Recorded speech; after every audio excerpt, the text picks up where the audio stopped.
there's a chance that the Oklahoma Sooners quarterback situation for the 2026 recruiting cycle could become a little bit clearer after Monday night as Jaden O'Neal and his family welcome a contingent of Oklahoma coaches into their home for a visit.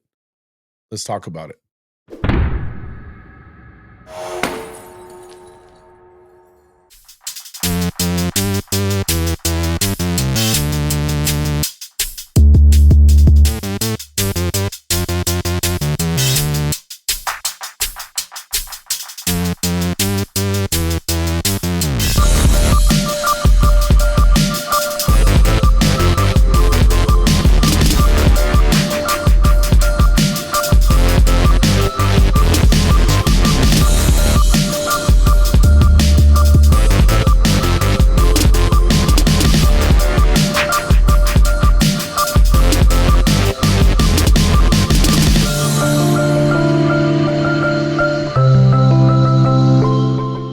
Everybody, welcome back to Hall of Fame College Football.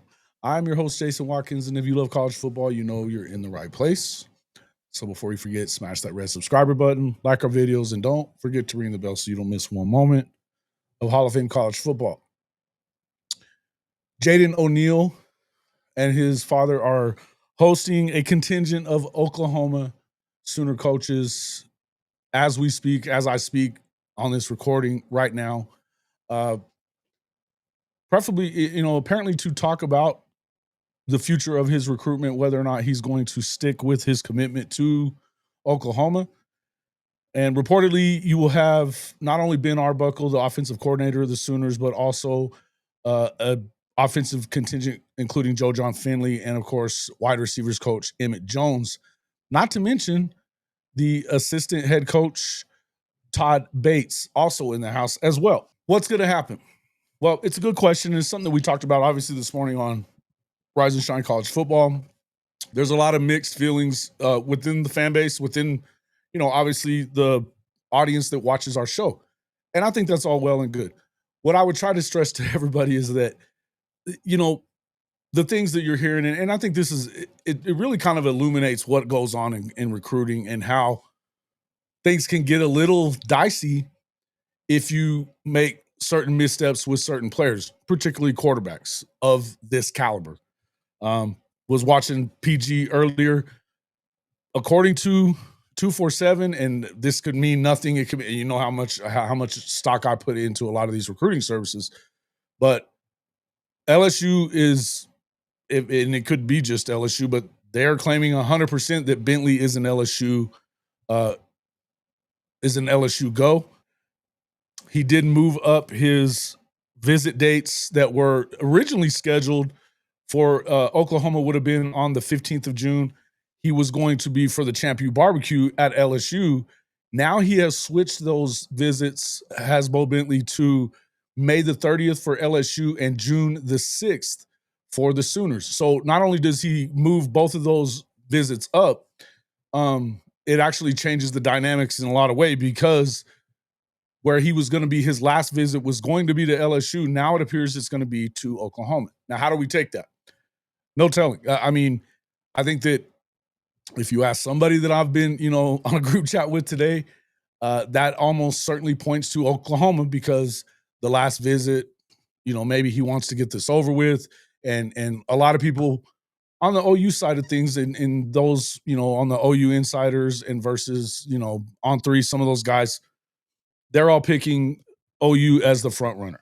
Now, I also think that, as we talked about this morning, though, you have to look at the possibility that by playing both sides of this, as Arbuckle has, not brushing Jaden O'Neal completely off and telling him that they're going to go in this other direction, he may have alienated both quarterbacks. Now, we know that Jaden O'Neal and his family, they're playing this smart. They've been taking visits.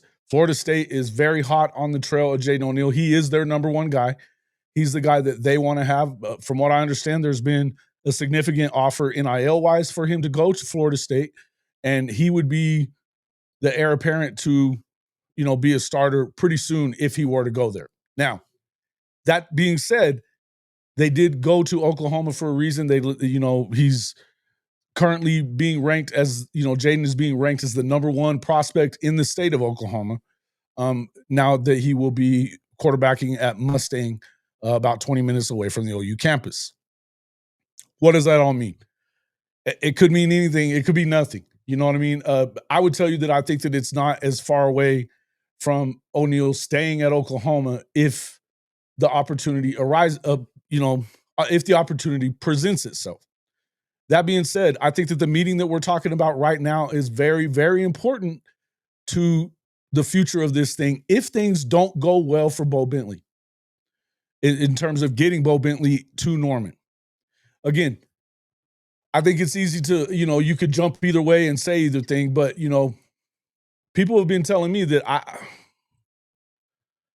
I'm of the opinion that the chances are when you look at the measurables, the arms talent, the size, and the fact that Jaden O'Neal is a hell of an athlete, aside from he's not just a pocket passer like a lot of people have kind of pigeonholed him into, my feelings are that maybe whether it be Brent Venables or the new GM for Oklahoma, Jim Nagy, I think that they probably prefer the guy that's been committed for damn near a year now, right? That's my feelings on it. Is that a guarantee? No, it's not. I've heard, rumblings about that from a lot of people that we listen to that I believe know a lot more about the inner workings of that stuff than I do, but nothing has been super definitive in that, as far as that's concerned. What I will say is I do find it rather weird that that Oklahoma has stuck with this. We're going to take two quarterbacks of this caliber in the same recruiting class, because even if they think that they are, I think it's clear that they're not, because there's neither one of these guys are planning to go to Oklahoma if the other one is in this class. There's been talk about that they would want to split the NIL between them. That's not going to happen. Neither one of them would take, half of what they're going to get at the other places that are offering them as well. As I said, I know Florida State has offered a significant amount, significantly more than what it sounds like it would be if they were to do whatever the split is between Bentley and O'Neal for them both to come to Oklahoma. Let's just be real. That's not really going to happen. It doesn't make sense for Oklahoma. It certainly doesn't make sense for either of these quarterbacks in their camp. Neither one of them. So again, I'll go back to what do you have to gain by continuing on with what I feel like is really a charade, right? It doesn't make a lot of sense. Because, as I said, and it's not even about who I prefer. I would tell you that, and just being full disclosure here, I think the better player is O'Neal. I think he's got a better arm. I think he's got higher upside. He's definitely got more NFL measurables than what Bowe Bentley has. But Bowe Bentley, I think he's a very good quarterback as well. I think he is. I think he's got real ability. I think he's got ability in and out of the pocket. He can run a little bit as well. Not to say that O'Neal can't, but he doesn't have the size. He doesn't have the arm strength or the accuracy in my mind that you have in O'Neal. And it could be, small bits of it, it could be small things that are separating them. But I think I'm going to go with a lot of the guys that I trust in. And, you hear from like what I heard from Barry and Mac last night on their show. Both of them said, essentially Mac said, that he preferred O'Neal. Barry was unequivocal in saying that it wasn't even close in his mind. Okay. And you know what? I trust both of those guys. Trusting my own eyes as well, and I've seen a lot of quarterbacks. I like Jaden too. That being said, if Arbuckle didn't, and he really wanted to go get Bentley, why hasn't he just decided, and knowing that Nagy said he wasn't going to get involved in it, why wouldn't you have just gone ahead and gone and said to the O'Neal family, we're going in another direction. You should take that deal to Florida State or whoever else you want to go to. He's also been recruited, by the way, by Auburn. Arizona has been really high on him. You're going to have to wait and see kind of where that all lands out. At the moment, it appears that Florida State would be the next in line to get Jaden O'Neal.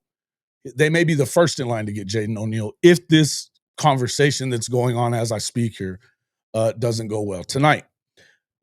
in the end, I guess that's where I'm at. I believe that what's going on tonight may signal that Oklahoma may actually know that maybe Bentley is closer to going to LSU than he is to coming to Oklahoma. And a lot of that could be just because of the fact that Ben Arbuckle chose not to choose one and tried to chase them both, thereby alienating one or both of them, and possibly both of them. If that's the case, it makes plenty of sense why you have a contingent of closers, minus Joe Jon Finley probably, in his house tonight to have this conversation. How's it going to work out?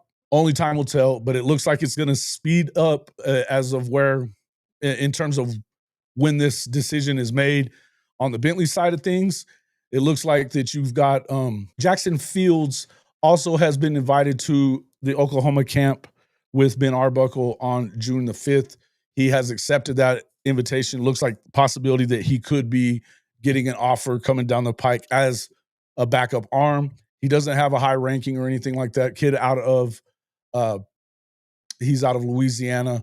He's got pretty good film from what I could tell earlier today. He got a big arm as well. He's a big kid. He's a 2-year starter out of there, but for whatever reason, he's flying under the radar. He would certainly come in as a number 2. It's something that I would see him more as a number 2 guy than I would see, certainly than what I would see either Bowe Bentley or Jaden O'Neal coming into the class. So we're going to find out. We're going to find out. I think it's all up in the air tonight. We may know a little bit more. Chances are I may know something more by tonight, maybe in the morning. Make sure you have become a subscriber, hit that subscribe button and the bell so that when I come back on with any information on this, on what's going on in this recruitment, you're the first to know. Thanks a lot for checking us out. We'll see you soon.